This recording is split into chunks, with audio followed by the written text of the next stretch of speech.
Assalamualaikum warahmatullahi wabarakatuh.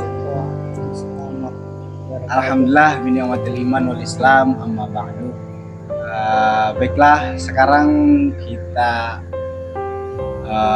ingin berdiskusi sebenarnya, membahas terkait tentang yang sedang viral sekarang itu. Apa itu? Yang sedang viral itu masalah tentang pemukulan di pesantren. Ya kan, yang kemarin itu membahas di pondok pesantren di daerah Kediri lah. Ya. Itu apa sih tanggapan supaya orang-orang yang di luaran sana itu supaya benar-benar mengerti? Karena ada sebagian orang-orang yang di luaran sana itu langsung bahwa pesantren itu radikal gitu kan. Pesantren itu apa sih namanya, banyak kekerasannya, entah sampai ada yang cabul gitu. Ya kan. Itu bagaimana cara menanggapi hal tersebut? Iya. Jadi ada kasus pemukulan gitu ya, terus dibully gitu ya. Akhirnya ada santrinya yang meninggal. Untuk masalah ini kita nggak bisa membenarkan ya. Pasti itu udah pasti salah, perbuatan itu salah. Pesantrennya pun salah, santrinya pun juga salah, dari orang tuanya pun juga salah gitu. Jadi kita nggak bisa membenarkan gitu. Kalau dipikir-pikir, apakah itu pesantrennya jadi keras gitu, pemukulan dan sebagainya? Sebenarnya masalah pemukulan, masalah hukuman yang seperti itu sudah ada aturannya. Iya benar-benar. Dan aturan seperti itu yang memukul, membuli dan lain sebagainya itu pasti sudah disalahkan oleh pondok, tidak dibenarkan. Dan pasti ada hukumannya. Hukumannya bukan dengan pemukulan lagi. Itu banyak hukuman yang bisa mendidik dengan cara menghukum, membersihkan sesuatu, halaman pondok yang kotor dan lain sebagainya. Ya mana mungkin kan pondok pesantren ya salah satu lembaga pendidikan tidak memiliki struktur untuk kedepannya kalau misalkan takutnya ada sesuatu yang tidak diinginkan kan ya salah juga di pendidikannya di pesantrennya juga kan. Jadi kita sebagai orang tua nggak perlu takut gitu, untuk memasukkan anaknya ke dalam pesantren karena insya Allah aman lah. Ya insya Allah aman. Bagaimana cara kita saja gitu. Ya kalau dibilang nggak aman sih ya nggak juga, insya Allah aman. Bagaimana cara kita memfilternya aja. Ya entah di luaran sana, yang sekolah di luar juga kan pasti memiliki sisi negatif dan positifnya juga kan. Benar. Di pesantren juga ada positif dan negatifnya juga. Ya mungkin negatifnya ya salah satunya ini gitu kan yang sedang terjadi. Di luar pun ada gitu kan. Sebagian juga ada juga ya, salah satunya seperti karena mungkin orang tua kita kalau kita masukkan anaknya keluar itu tidak bisa mengawasi secara detail gitu kan. Banyak anak kita yang di luar juga, sebagian anak kita yang di luar hamil di luar nikah, siswa-siswa anak SMA, SMP, benar. ada juga seperti itu. Ada juga yang mereka karena mungkin masih remaja gitu ya, masih puber-pubernya, semangatnya merajalela, akhirnya mereka tawuran antar sekolah sehingga mengakibatkan korban jiwa yang mana kan tidak mungkin orang tua bisa mengawasi itu gitu kan, jauh, apalagi mungkin orang tuanya ada yang sibuk kerja sehingga tidak terawas gitu. Ada juga yang temannya itu mengajak ke tempat-tempat yang berbahaya sehingga dia ikut kena narkoba, mabuk-mabukan dan lain sebagainya.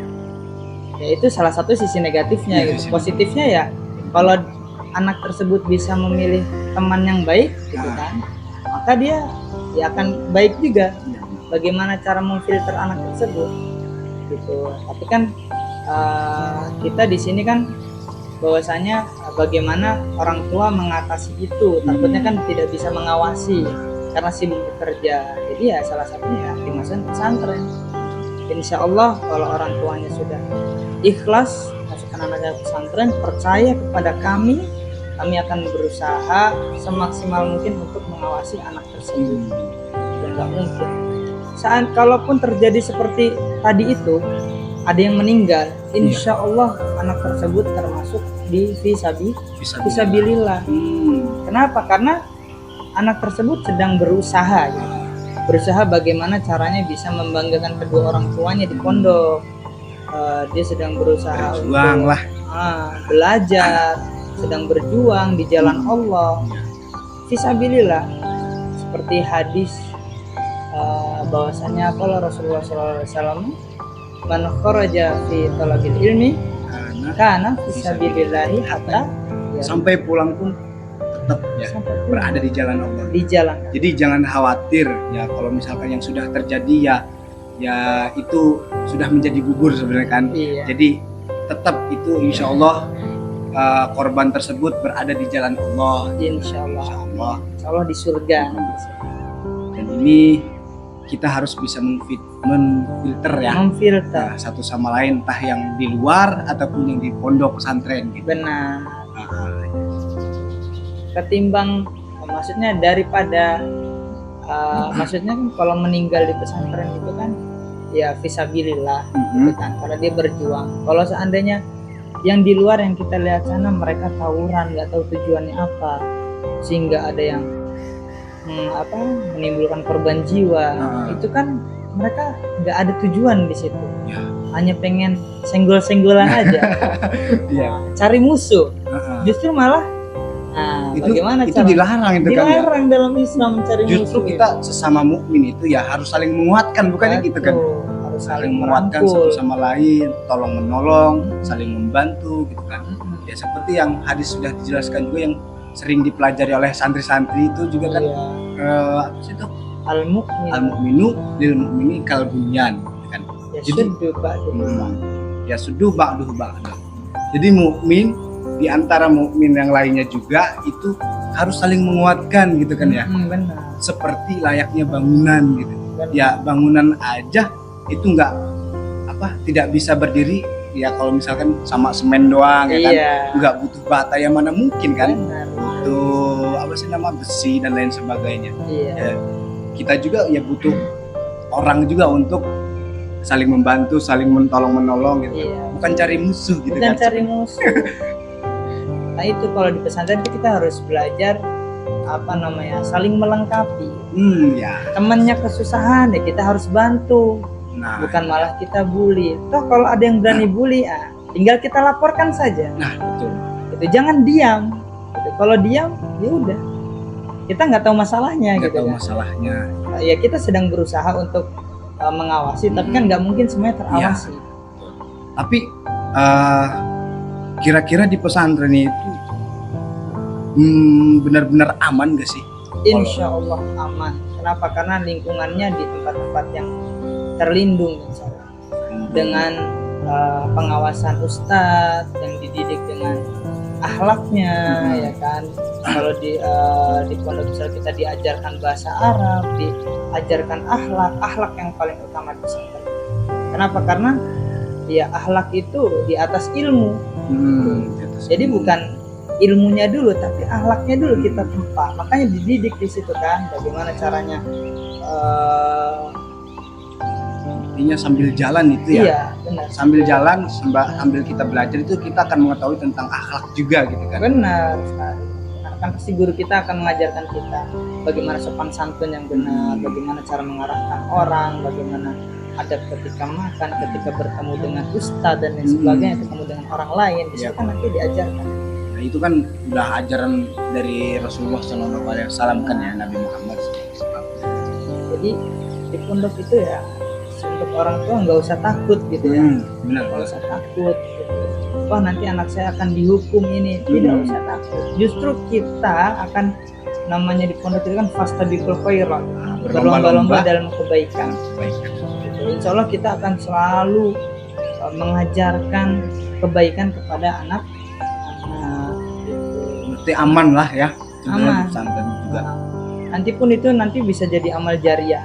Karena mereka dari kelas 1 dididik, kelas 2, kelas 3, kelas 4, kelas 5. Kelas 5 mereka mengajarkan, ingat akan dulu apa yang diajarkan. Nah itu kan ilmunya berputar terus. Pahalanya ngalir terus itu.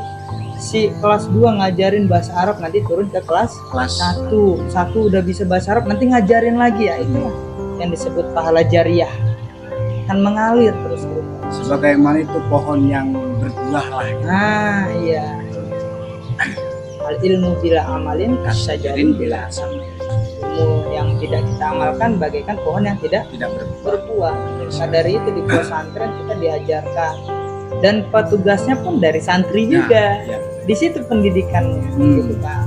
Kelas 1 masih menjadi santri, kelas 2 masih menjadi santri, kelas 3 masih menjadi santri, kelas 4 mungkin sebagian sudah ada yang dididik menjadi pengurus asrama, kelas 5 nanti mungkin sudah bisa ada yang menjadi pengurus OPPM dan lain sebagainya, diajarkan bagaimana jadi bagian kebersihan, bagian bahasa, bagian keamanan untuk kedisiplinan pondok. Nanti kalau sudah kelas 6 kita diajarkan bagaimana cara kita mengamalkan ilmu kita.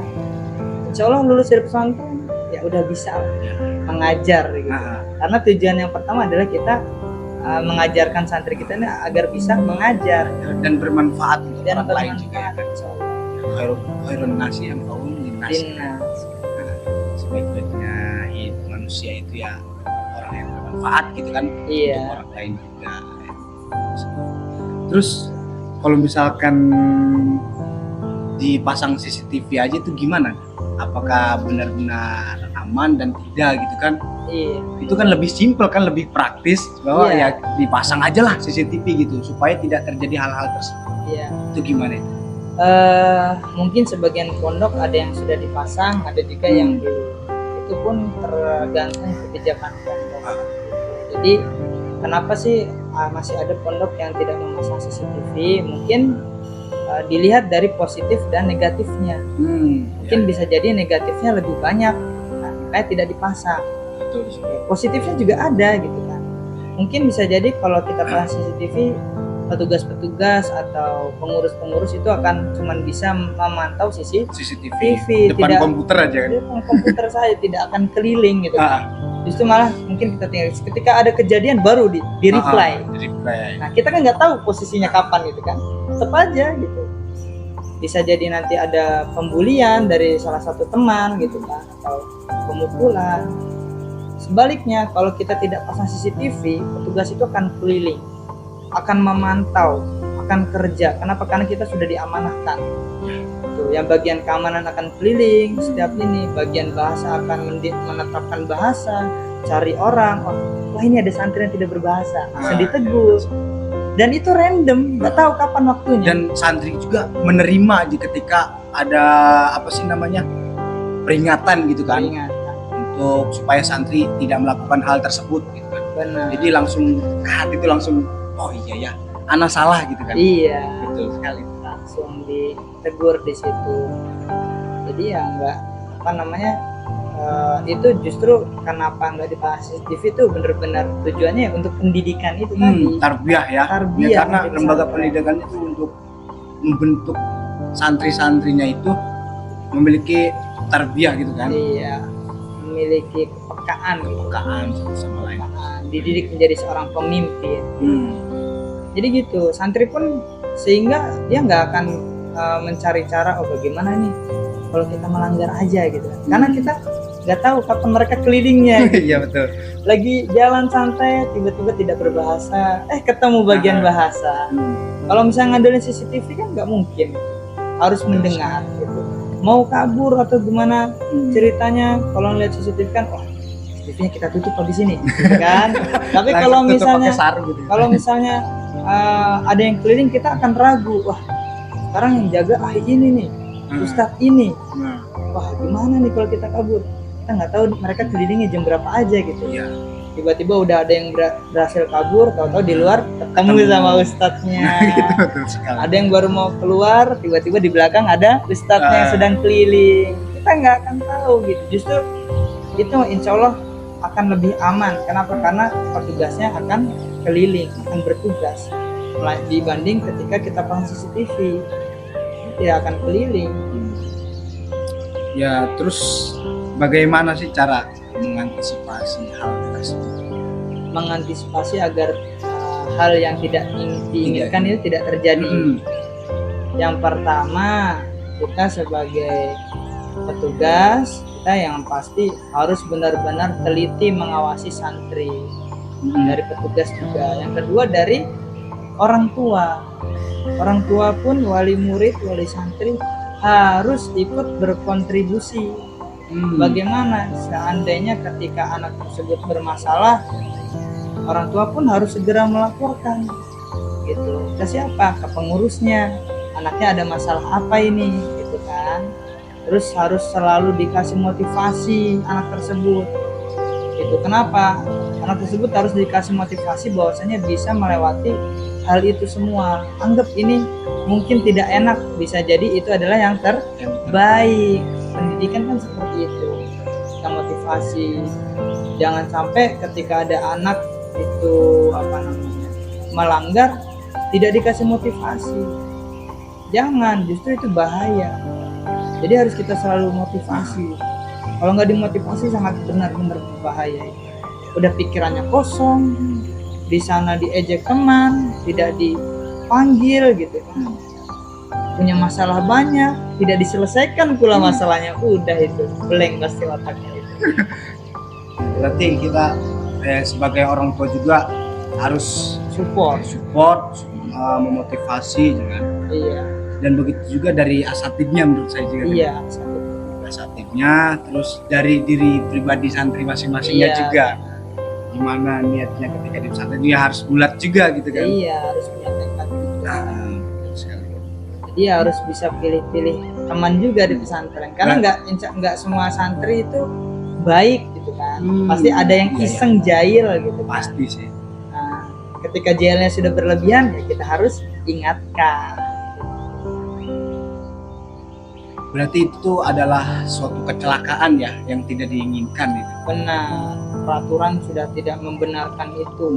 Justru pondok pun mengakui bahwasanya itu adalah salah. Ya. Ada yang mengejek, pasti dihukum. Kenapa dia bisa tidak dihukum? Karena temannya tidak mau melapor. Nah, itu biasanya ada juga yang ketika dilapor nanti akan diancam gitu ya. Diejek, wah suka ngelapor. Justru kalau kita nggak melapor dan kita takut melapor, secara tidak sengaja kita menciptakan hal yang buruk di pondok tersebut. Kenapa? Karena tidak mau melapor, diancam gitu. Tapi kalau kita melapor, nah hal buruk itu akan hilang. Nah, seandainya awas kamu melapor saya kabur nih, gitu. Nanti kamu saya ejek nih. Nah kalau kita diem aja kan mereka akan terus kabur gitu ya. Tidak tidak kapok akan pelanggaran itu kan. Tapi kalau kita melapor, nah kita laporkan ini ini tadi begini melanggar, otomatis petugas langsung sigap, langsung menghukum anak tersebut dengan hukuman apa, dan tidak akan tercipta hal buruk gitu. Intinya ada masalah ya harus kita laporkan. Solusinya seperti itu. Ya, ini kan sudah terstruktur ya sebenarnya kan di pesantren itu. Dan kayak contohnya seperti halnya kayak di lalu lintas juga kan ya. Benar. Ibarat kata di pondok itu sudah ada peraturannya. Ada masalah ya segera diselesaikan masalahnya, bukan kabur. Peraturannya yang seperti itu memukul, membuli itu sudah pasti dilarang dari pondok itu. Seperti contohnya ya tadi lampu lalu lintas misalnya atau jalan tol, pasti kan sudah ada peraturan ya. Lampu lalu lintas kalau hijau boleh jalan, kalau merah berhenti. Pasti ada juga kan orang yang menerobos gitu kan. Padahal peraturannya sudah dilarang, sudah ditentukan gitu sudah kan. ditentukan gitu. Masih ada ada juga yang seperti itu. Di jalan tol pun juga lancar kan, bebas hambatan dan lain sebagainya, ada peraturannya. Kalau ingin menyalip harus dari sebelah kanan, nggak boleh dari sebelah kiri. Tapi nyatanya di jalan tol pun ada kecelakaan gitu kan. Dan itu bukan yang kita inginkan gitu kan, justru ingin kita hindari gitu. Jadi ya jika terjadi pemukulan atau apa itu ya sama halnya dengan ini, kecelakaan. Pondok tidak membenarkan. Kalaupun ada segera laporkan agar segera kami tindak. Bisa jadi anak tersebut yang membuli kita keluarkan, bisa jadi anak tersebut kita hukum. Jadi jangan diam saja. Itu adalah sebuah kecelakaan. Jadi bagaimana cara kita memfilternya? Bukan berarti di pondok itu seram, enggak. Justru temannya banyak dari berbagai daerah, macam-macam. Ketika kita nanti ingin bermain di kota ini, ada teman kita. gitu. Dari berbagai macam watak di situ kita satukan pemikirannya. Betul sekali. Jadi ini jangan khawatir lah gitu Jangan khawatir untuk memasukkan anak-anak kita. Yang penting orang tua, keluarga harus sama-sama yakin. yakin, Bener, harus sama-sama harus yakin. saling support, harus percaya kepada pondok. Terus cara supaya nyaman dan betah di pesantren seperti apa? Cara nyaman di pesantren itu tergantung pada diri kita, tergantung pada santrinya. Dari diri santri. Dari diri santri. Yang pertama dari diri santri dulu. Kalau santrinya pengen menganggap pesantren ini seperti surga, ya kita harus taat akan namanya peraturan. Ketika kita sesekali khilaf, manusia pasti sempat melanggar gitu. Ya kita harus hadapi masalah tersebut. Misalnya kita tiba-tiba keceplosan ngomong bahasa Indonesia, Betul. dihukum sama bagian bahasa, otomatis ya mungkin khilaf kan. Ya kita mau nggak mau harus datang ke bagian bahasa. Kenapa? Karena kita sudah melanggar, pasti dihukum. Terima hukumannya. Mungkin bisa jadi kita disuruh nulis mufrodat supaya kita tahu, oh yang tadi kita nggak tahu ini, disuruh nulis 100 mufrodat, berapa puluh mufrodat, nanti kita hafalkan. Bukan malah kita wah udah dihukum nih, takut kabur dari masalah. Nah, justru itu malah menambah masalah. Jadi kalau kita semakin banyak masalah di pesantren, seakan-akan pesantren itu bagi kita seperti neraka. Takut kita tidak berani menghadapi, gitu kan. Makanya sebagai santri pun kita harus berjuang, gitu kan. Maju terus, pantang mundur, jangan lihat ke belakang, gitu. Harus maju terus, hadapi. Ada masalah kita selesaikan, dihukum kita terima hukumannya. Toh hukumannya pasti itu baik untuk kita, nggak mungkin yang buruk. Dipukul lah, nggak mungkin. Pasti hukumannya entah menghafal, entah membersihkan untuk pendidikan dan lain sebagainya. Berarti dari diri santrinya. Dari diri santri. Kalau pengen pondok ini seperti surga kita harus taat gitu. Dan nggak boleh kabur dari masalah. Kalau kita pengen di pondok ini nggak betah, dianggap seperti neraka, ya silakan berbuat masalah sana. Temannya pun pasti sedikit kalau orang bermasalah itu, ya kan. Nah mungkin salah satunya faktor kedua gitu ya, kenapa santri itu nggak betah, mungkin temannya sedikit. Bisa jadi karena temannya sedikit, ustadznya kurang mengawasi gitu kan. Kalau misalnya mereka temannya sudah banyak, pasti nyaman. Kenapa? Karena mereka punya teman banyak. Walaupun dia nggak betah pengen keluar, ingat temannya, oh masih ada teman saya si ini gitu. Jadi mereka saling berjuang. Seperti tadi yang pertama, kita sebagai orang muslim itu harus saling melengkapi, saling membantu satu sama lain, bukan malah saling menjatuhkan. Ya paling itu saja sih ya, supaya mendinginkan suasana yang viral. Jadi itu kan banyak orang tua yang mulai takut gitu kan, wah bagaimana dimasukkan. Ini kalau anak kita di pesantren nanti tidak terurus. Insya Allah terurus. Insya Allah. Dan kita pun harus melihat juga bagaimana pesantrennya. Jangan asal-asal menaruh saja. Ada juga pesantren yang baik, ada juga pesantren yang tidak baik. Kita lihat juga latar belakang pesantrennya seperti apa. Jadi sebelum kita masuk di pesantren juga kita harus melihat, cari tahu seperti apa. Ya. Jadi nggak asal masuk, insya Allah aman lah di sana. Insya Allah. Ya paling itu saja ya. Semoga bermanfaat untuk para hadirin sekalian yang sedang menyaksikan video kami. Semoga bermanfaat dan tidak menjadikan diri bapak-bapak dan ibu-ibu sekalian, entah wali santri ragu, khawatir, supaya kita benar-benar sama-sama yakin, sama-sama support di keluarganya, entah di santrinya juga harus semangat juga. Iya, adik-adik juga harus semangat. Harus ini semangat adik-adik. Sabar, jangan takut sabar di pondok itu. Nggak boleh megang HP, itu peraturan. Sabar, nanti kalau udah lulus nggak kerasa. Nggak kerasa, insya Allah. Nanti juga ada saatnya juga megang HP. Ya, ada waktunya. Sabar gitu. Jadi semuanya itu indah pada waktunya. Gitu. Indah pada waktunya. Ya itu saja ya. Syukran ala husni tamannukum. Terima kasih banyak sudah menonton video kami. Semoga bermanfaat. Wabillahi taufik wal hidayah. Wassalamualaikum warahmatullahi wabarakatuh. Waalaikumsalam warahmatullahi